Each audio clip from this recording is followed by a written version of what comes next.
함께 찬송가 86장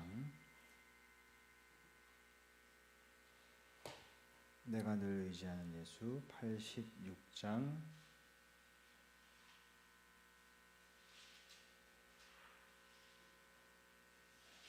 찬송합니다.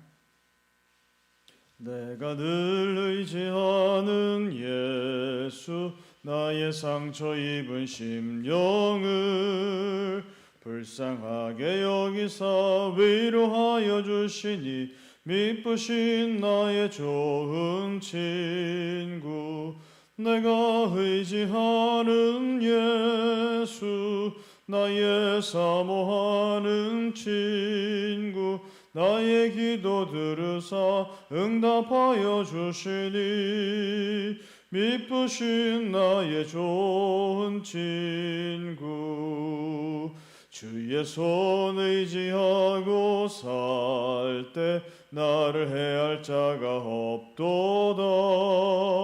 주님 나의 마음을 크게 위로하시니 미쁘신 나의 좋은 친구 내가 의지하는 예수 나의 사모하는 친구 나의 기도 들으사 응답하여 주시니 미쁘신 나의 좋은 친구 내가 요단강 건너가며 마음이 두려워서 떨 때도 주가 인도하시니 어찌 두려워하랴 미쁘신 나의 좋은 친구 내가 의지하는 예수 나의 사모하는 친구 나의 기도 들으사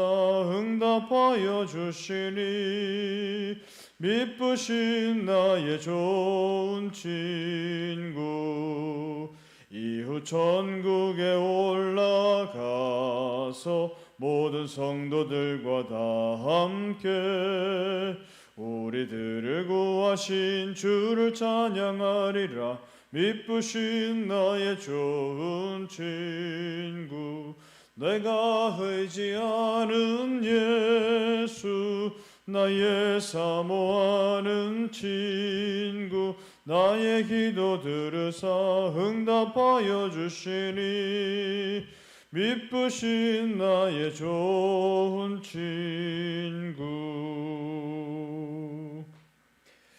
아멘. 오늘 하나님 말씀은 열왕기상 3장 말씀입니다. 구약성경 514면 열왕기상 3장 전체의 말씀이고요. 시간관계상 4절부터 14절까지만 봉독하겠습니다. 4절에서 14절 한 절씩 교독하시고 마지막 14절은 같이 읽습니다. 이에 왕이 제사하러 기브온으로 가니 거기는 산당이 큼이라 솔로몬이 그 제단에 1천 번제를 드렸더니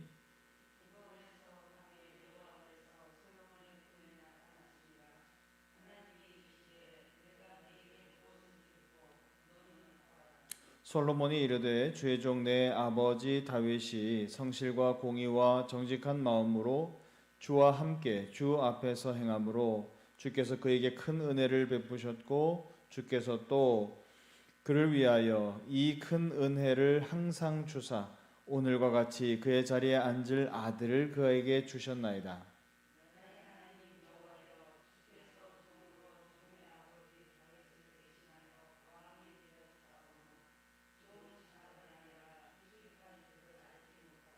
주께서 택하신 백성 가운데 있나이다. 그들은 큰 백성이라 수효가 많아서 셀 수도 없고 기록할 수도 없사오니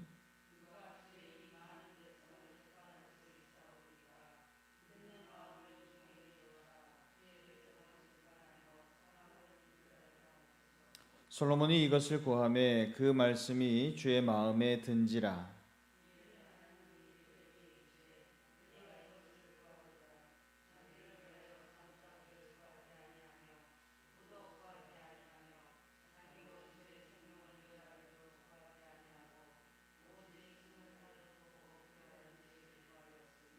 내가 네 말대로 하여 내게 지혜롭고 청명한 마음을 주노니 내 앞에도 너와 같은 자가 없었거니와 내 뒤에도 너와 같은 자가 일어남이 없으리라.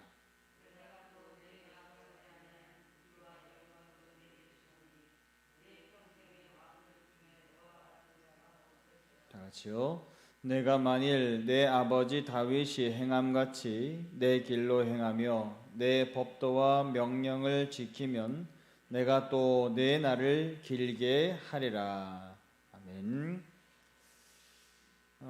입시철이 되면 아마 제일 단골 메뉴의 기도 제목이 뭐냐라고 한다면 지혜를 주옵소서. 하나님 우리의 딸에게 우리 아들에게 지혜를 주옵소서. 아마 그런 기도 제목들이 아마 단골 메뉴로 올라올 것 같아요. 저도 지금 어렴풋하게 생각을 해보면 어머니 따라서 새벽기도 다닐 때 언제나 초반부에 늘 언제나 어머니가 버릇처럼 하시던 기도 제목이 있습니다. 하나님 우리 아들 어디 가서 머리가 될지언정 꼬리가 되지 않게 하시고 솔로몬의 지혜를 주시옵시고 늘 언제나 그 기도 제목이 반복되었었던 그런 기억이 납니다.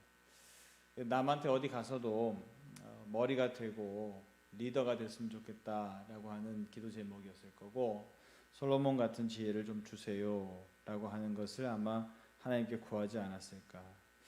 그런데 오늘 솔로몬 이야기 중에서도 이제 3장은 본격적으로 이제 솔로몬의 치세가 시작되는 거죠. 우리가 지난 시간까지 살펴봤었던 1장과 2장은 솔로몬의 왕위가 견고해질 수 있었던 시간, 다시 말하면 제거해야 될 사람들이 제거됐어야 되어서 솔로몬의 왕위 자체가 견고했어야 되는 시간들을 말하고 있었다고 한다면 이제 3장부터는 본격적으로 솔로몬이 이제 왕의 치세가 시작되는 거예요. 그런데 시작되는 이 시점에서 솔로몬 왕에게 고민이 있었던 것이죠. 그게 뭐냐면 하나님의 백성들을 하나님 아직까지 어린아이 같이 미숙한 제가 어떻게 다스리겠습니까? 라고 하는 거죠. 그래서 하나님 앞에 그가 기도를 하러 이제 기브온 산당으로 갑니다. 오늘 초반부에 우리가 다 읽지는 않았지만은 솔로몬이 이제 1절에 보면 애굽의 왕 바로와 더불어 혼인 관계를 맺어 그의 딸을 맞이하고 그랬습니다. 역사적으로 보면 이집트가 자기 나라의 공주를 어느 나라로 시집을 보내는 경우가 극히 이례적입니다. 대부분 다 이제 자국에 있고 다른 나라의 다른 왕손들이 오는 경우는 있었어도 이집트의 공주가 다른 나라로 이제 시집을 가는 경우는 거의 없었다고 보는 거죠. 근데 솔로몬의 오늘 1절 말씀에 보면 오히려 솔로몬에게 그 애굽의 공주가 시집을 온 케이스로 지금 기록되고 있죠. 그만큼 애굽의 바로 왕과의 무역 관계가 아주 원활했던 것이고 국제 관계에 있어서 이스라엘의 위상이 굉장히 커졌다라고 하는 것을 어떻게 보면 표현하는 하나의 단락이죠. 그러면서 2절에 보면 아직까지 성전을 건축하지 않았기 때문에 백성들이 산당에서 제사했다 그랬어요. 이게 산당이라고 하는 것이 이제 중앙의 성전이라고 하는 것이 크게 대규모로 세워지기 이전까지는 우후죽순처럼 생겨났었죠. 그리고 어쩔 수 없는 상황이었다. 왜냐하면 백성들이 이제 예배를 드릴 수 있는 장소가 변변치 않았기 때문에 그렇죠. 그런데 이제 초반에는 이제 좋은 생각을 가지고 산당에서 예배를 드렸었지만 나중에는 시간이 지나면서 이 산당들이 우상의 온상이 되는 것이죠. 그러다 보니까 문제는 있었어요. 그런데 아마 이 열왕기상 말씀을 기록을 할 때에 열왕기상 기자가 기록을 할 때에도 산당에 대한 생각은 부정적인 생각이 있었던 것이죠. 그러다 보니까 산당에서 어쩔 수 없이 부정적인 장소이긴 하지만 어쩔 수 없이 초반에는 거기서 예배를 드릴 수밖에 없었던 거다. 이것은 이제 말하고 있죠. 자, 그리고 난 다음에 이제 솔로몬도 어쩔 수 없이 산당에서 제사를 드리기 위해서 기브온에 갑니다. 그래서 거기서 이제 제사를 1,000번제를 드리면서 하나님 앞에 간구를 했죠. 하나님 앞에 하나님 지혜를 주세요라고 했어요. 근데 솔로몬의 기도의 내용을 잘 살펴보면 일단 6절부터 이제 기도가 시작됩니다. 5절에 기브온에서 밤에 여호와께서 솔로몬의 꿈에 나타나시니라. 하나님이 이르시되 내가 네게 무엇을 줄꼬. 솔로몬이 하나님 앞에 1000번제를 드렸더니 그 정성을 갸륵하게 보시사 무엇을 줄꼬. 너 구해봐라 라고 하는 거예요. 너 구하면 내가 정말 네가 뭘 구하든지 내가 주겠다라고 하는, 거의 뭐 그 정도까지 가셨어요. 그랬더니 솔로몬이 이 결정적인 순간에 6절에 뭐라 그러냐. 여기서부터 이제 솔로몬의 본격적인 기도예요. 뭐부터 하고 있어요? 사실은 자기 목적이 앞서는 사람일 것 같으면 하나님 나한테 돈 주세요, 하나님 저한테 건강 주세요, 장수 주세요, 이랬을 거 아니에요. 하나님이 이미 무엇을 줄고 물어봤었고, 그러니까 하나님이 저한테 주신다 그랬으니까 그럼 이거 주세요, 이럴 것 같잖아요. 그런데 솔로몬이 6절에 보면 감사부터 하고 있습니다. 내 아버지 다윗 때 하나님께서 큰 은혜를 주시고 하나님이 그와 함께 하셨고 그에게 은혜를 베푸셨고, 무엇보다도 더 큰 은혜는 무엇이냐. 저기 6절 하반부 쪽에 그렇게 얘기하죠. 이 큰 은혜를 항상 주사 오늘과 같이 그의 자리에 앉을 아들을 그에게 주셨나이다. 이 얘기가 뭡니까? 아버지 다윗에게 베푸신 은혜가 굉장히 크고 그 큰 은혜의 연장선상에서 아들인 제가 태어났습니다. 이게 참 감사한 일입니다, 하나님이라고 얘기하고 있는 거죠. 돌려서 표현하는 거죠.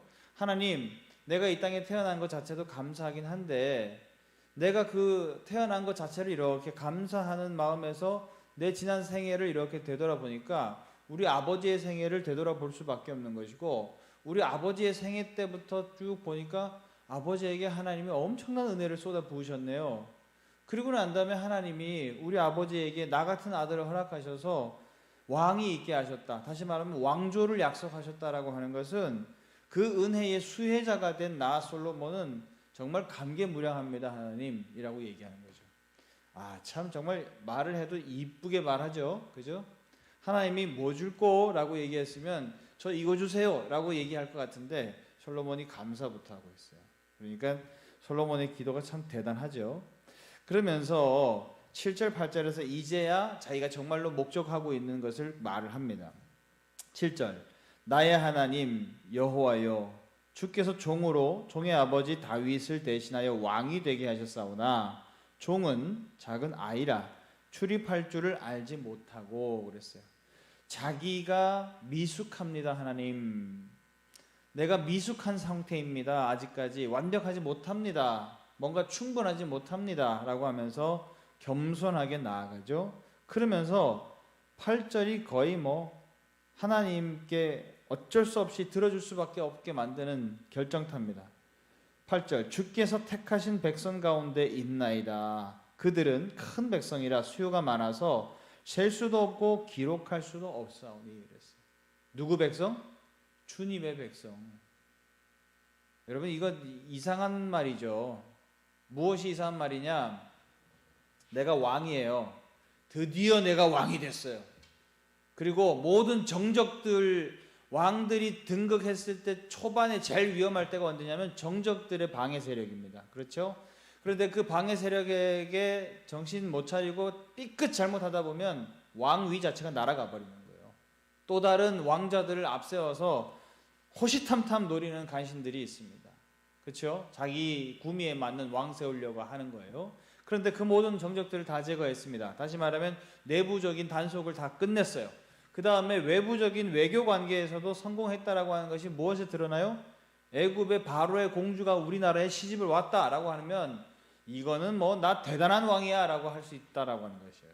그런데 그 상황 가운데에서 보통의 왕들이 어떤 길을 걸어가요? 나의 치세를 다 비석에 새기거나 나의 치세를 기록하라 라고 하거나 이런 식으로 나아가죠. 왕권 강화를 하죠. 그 과정 가운데에서 이제 교만이 들어가기 시작하죠. 나의 백성들아, my people 막 이러잖아요. 그죠? 그런데 솔로몬이 여기서 뭐라 그래요? 하나님의 백성입니다. 나는 하나님 앞에서 어린아이 같은 존재입니다. 나는 미숙한 존재입니다. 그렇게 얘기하고 있어요. 이러니까 하나님의 기도를 안 들어줄 수가 없죠. 자, 그리고 난 다음에 9절에서 구합니다. 누가 주의 이 많은 백성을 12지파로 갈라져 있는 이 많은 백성을 종에게 주사 주의 백성을 공정하게 재판하여 선악을 분별하게 하옵소서. 이걸 그 9절에 보면요, 이 많은 백성을 재판할 수 있사오리까 그러면서 듣는 마음을 종에게 주사 그랬어요. 옛날에 개역 한글판에서는 지혜로운 마음을 주사 그렇게 했어요. 그런데 나중에 이제 우리가 원문 연구가 더 되어지면서 보니까 그 지혜로운 마음이라고 하는 원문의 표현은 듣는 마음을 주소서라고 하는 표현이었었다라는 거죠. 그래서 개역 개정판에서 이것이 이제 바뀌었습니다. 자, 자신의 통치 대상이 하나님의 백성입니다. 그리고 그 하나님의 백성을 내가 올바로 섬기기 위해서는 듣는 마음, 지혜로운 마음이 하나님 제게 필요합니다. 하나님 이것을 내게 주소서라고 하죠. 하나님이 옛다라고 하면서 기쁜 마음으로, 흔쾌한 마음으로 지혜를 주시고 거기다 덤으로 부귀와 영화와 장수까지 선물로 하나님께서 주셨어요. 그리고 그가 정말로 하나님께 이러한 지혜를 받았다라고 하는 것이 어디에서 증명돼요? 16절 이하에서 두 창기가 이제 아이의 자기 소유권을 놓고 이 아이가 내 아이입니다 라고 하는 소유권을 놓고 재판을 걸었을 때 굉장한 난제였죠. 그런데 이것을 솔로몬이 아주 지혜로운 판결을 통해서 저 지혜는 하나님께서 주신 것이구나 라고 하는 것을 만백성이 다 알게 되어지는 그런 사건이 되어집니다. 여러분, 오늘 본문 말씀에서 우리가 좀 생각해 볼 것은 일천번제입니다. 일천번제. 일천번제. 예전에는 어떻게 해석했죠? 하나님 앞에 1000번 제사 드렸다. 그렇게 해석했죠. 그죠? 그렇게 해서 하나님께서 그 정성을 귀하게 보셔서 하나님께서 솔로몬에게 무엇을 줄고 하셨다라고 하는 거예요. 근데 지금은 어떻게 해석해요? 1000마리 양의 번제를 말하는 겁니다. 번제를 1000번 드린 게 아니고 1000마리의 양을 잡아서 드리는 번제를 말하는 거예요.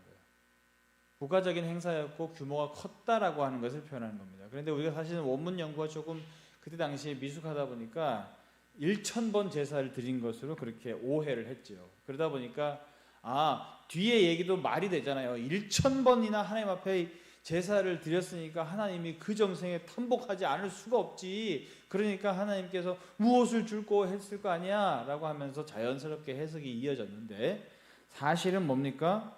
그것은 바로 1000마리의 양을 잡아서 드리는 제사를 말하는 거예요. 자, 그러면 문제는 뭐냐면, 그렇게 얘기하면서 과거에 목회자들이 어떻게 가르쳤느냐, 1000번 하나님 앞에 제사를 지내봐라, 하나님이 소원 안 들어주겠냐, 그죠? 그렇게 해석을 했습니다. 그러니까 여러분, 소원이 있으십니까? 하나님 앞에 간절한 기도의 제목이 있습니까? 1000번제 헌금 이렇게 해가지고 하나님 앞에 드리십시오. 그러면 여러분 하나님께서 복 주실 겁니다 라고 했다는 거예요. 오늘 본문의 의도와 전혀 다르죠. 그죠? 본문은 말 그대로 하나님 앞에 내가 정성을 다하여서 제사를 드릴 때 하나님 내 기도를 좀 들어주세요 라고 했어요. 그래서 하나님이 자기의 주권을 가지고 그래 뭔지 한번 구해봐라 라고 했어요. 그런데 그가 구한 기도가 중요한 거죠. 하나님 1000번 내가 쫄랐으니까 내게 복 주세요 라고 하는 게 중요한 게 아니라, 하나님이 주도권을 쥐고 계신 하나님이신데 너 한번 구해봐라 라고 했을 때 뭘 구했느냐가 중요한 거죠. 솔로몬이 뭘 구했다? 지혜를 구했다는 거예요. 누구 백성을 다스리기 위해서? 하나님의 백성을 다스리기 위해서. 할렐루야. 이게 1000번제의 제일 중요한 키포인트죠.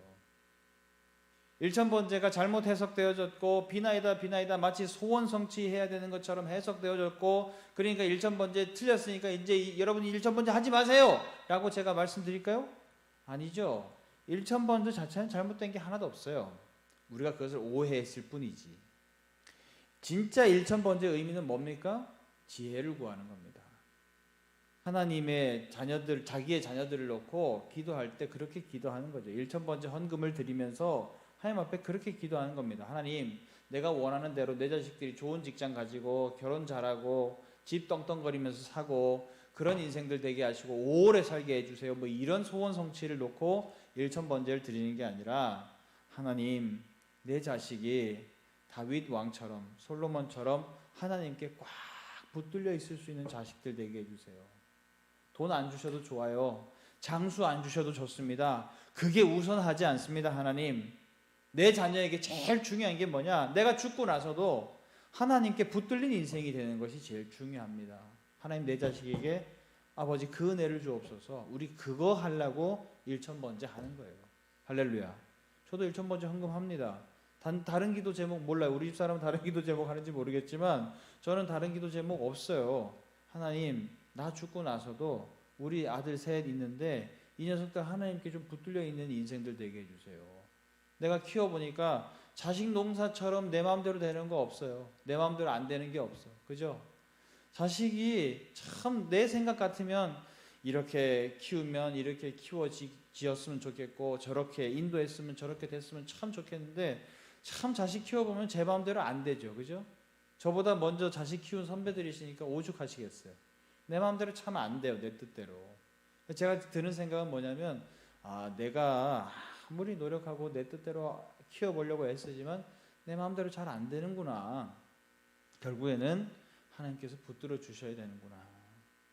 다윗도 눈을 감고 난 다음에 눈을 감을 때 얼마나 솔로몬 걱정을 했습니까? 네 왕위가 견고하게 되려면 이러이러한 사람들은 지혜롭게 되어야 된다. 조심해야 된다. 얼마나 여러분 그 눈을 감을 때 다윗 마음에 안 놓였겠어요. 어린 자식을 왕위에 올려놓고 자기가 죽으려고 하니. 그런데 다윗이 뭐 자기 마음대로 됩니까? 하나님 부르시면 가야지. 그런데 하나님이 지켜주셨을 때 어떻게 하나요? 솔로몬이 왕위를 견고하게 잘 지켜가죠. 일천번제의 키포인트는 뭐냐? 바로 지혜를 구하는 겁니다.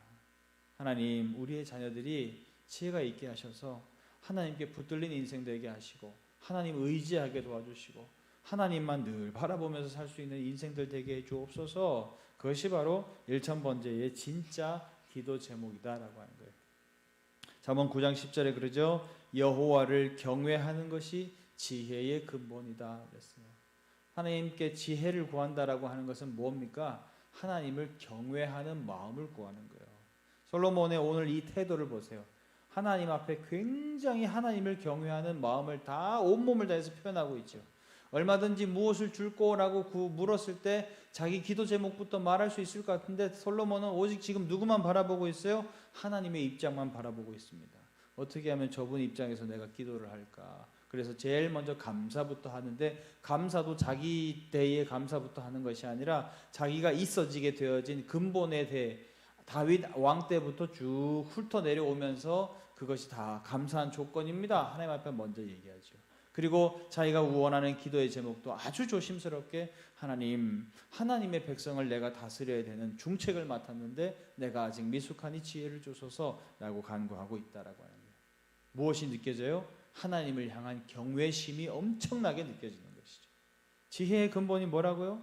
잠언의 말씀과 똑같습니다. 하나님을 경외하는 것이라는 거예요.